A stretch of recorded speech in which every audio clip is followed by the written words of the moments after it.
रसोइयों में जब तेरी याद की आहट सुनाई देती है, तो यूं लगता है जैसे खिजा के मौसम में अचानक बाहर गया हो, कोई नरम सा झोंका आ गया हो।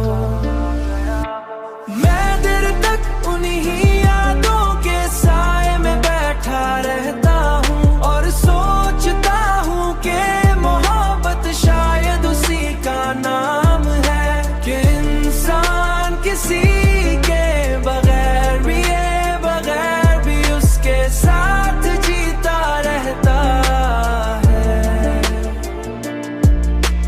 तेरी बातों की वो मिठास आज भी मेरे दिल के गोशों में महफूज है,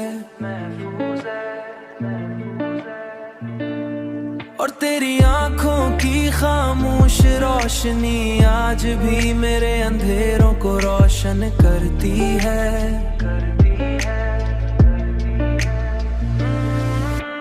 मैं देर तक उन्हीं यादों के साए में बैठा रहता हूँ और सोचता हूँ कि मोहब्बत शायद उसी का नाम है, कि इंसान किसी के बगैर भी उसके साथ जीता रहता है।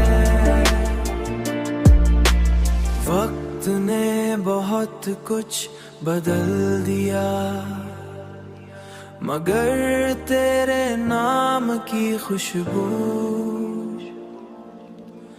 अब भी मेरे दिल के आंगन, अब भी मेरे दिल के आंगन बिखरी हुई है। मैं देर तक उन्हीं